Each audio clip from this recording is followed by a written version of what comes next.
Alrighty, here we go. 4.5, correlation and causation. So in this video, we're going to learn about these two words, how they relate to each other, and how they tie into the math stuff that we've been talking about, especially with scatter plots. So correlation is when you're looking at a graph with two variables, x-axis and y-axis, and you're looking to see if there seems to be any relationship between those two, or is it completely random? So what type of relationship exists, if one exists, is called a correlation between the variables. If when you graph the data, it has a positive slope, it's called a positive correlation. So the word positive goes with whatever the slope is. So positive slope. If it's a negative correlation, that's going to have a negative slope. And if there's no correlation at all between the two data, then the graph's going to look kind of random. It's not going to be like always increasing or always decreasing, or at least generally decreasing or increasing. No correlation is going to be basically no clear pattern or no clear slope, just random dots all over the place. So you figure out the correlation of a graph by just looking at it and seeing, is it trending upward, is it trending downward, or is it just kind of random?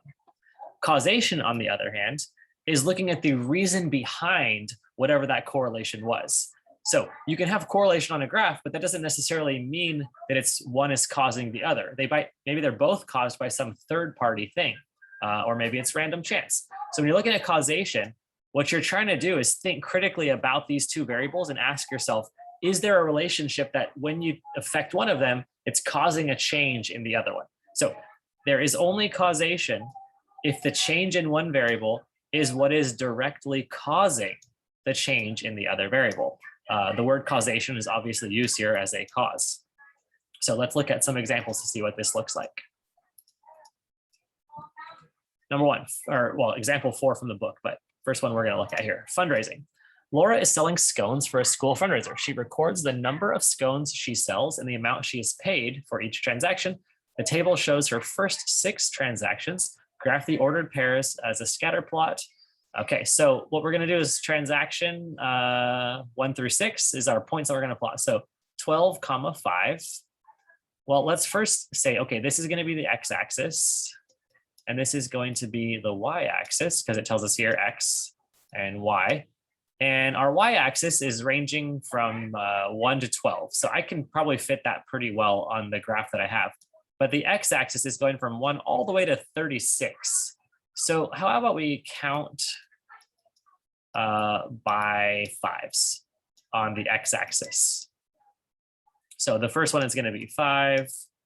Then 10, etc. I'm not going to mark every single one. We're going to count by 5 there. On this axis, we're going to count by 1s.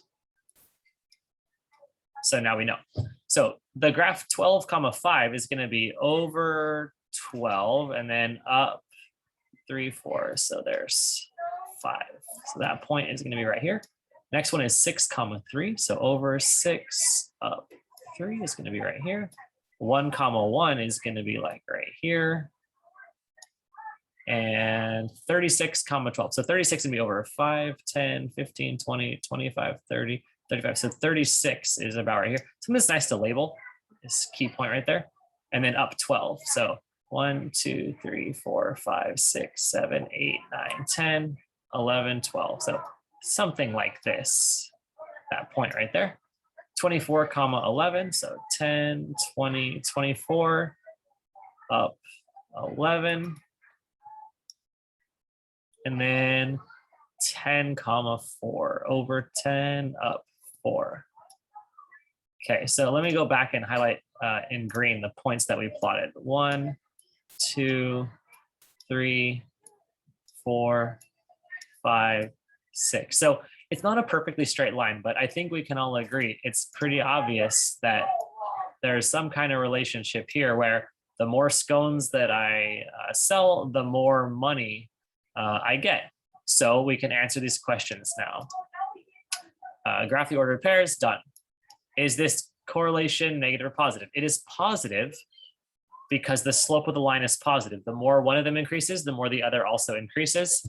Does the data illustrate causation? So you can't answer causation by looking at the graph. You have to answer by looking at the relationship between the amount of scones we sell and the amount of payment that we get.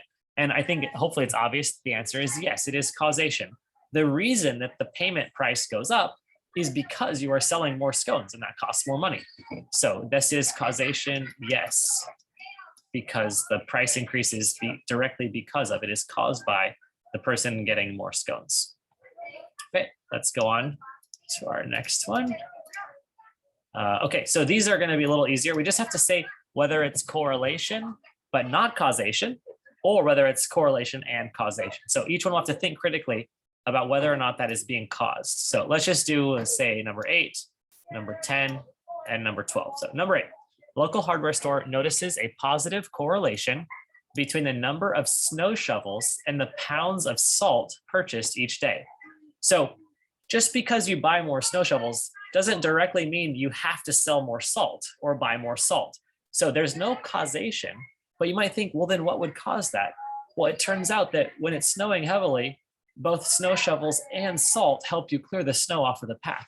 So the cause of both of these could be that, it's snowing more in this area. So people are buying snow shovels and they're buying salt, but the snow shovels are not causing the salt.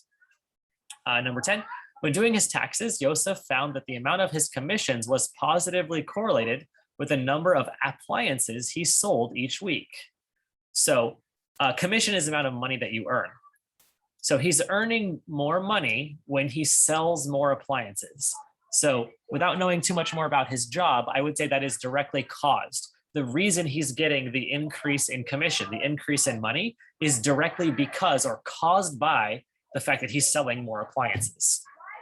All right, number 12, what type of correlation would you expect to find between the amount of electricity a family uses each month and the amount for their electric bill? Does this situation also illustrate causation? Well, if you use more electricity, you're going to have to pay more for it. So yes, we think it's correlation. And in fact, we would say that is positive correlation because when one goes up, the other also goes up. So positive correlation. And is it causation? I would say, think about it, right? If you use more electricity, you have to pay more because you are buying that electricity. So that is a causation. The cause of you having to pay more is the fact that you used more electricity. Okay, so that's it for this video. As always, mark down if you have any questions and ask in class. You'll have lots of opportunities to get help if something wasn't making sense. But if it did make sense, you'll get to start right onto the homework. Okay, I'll see you guys there.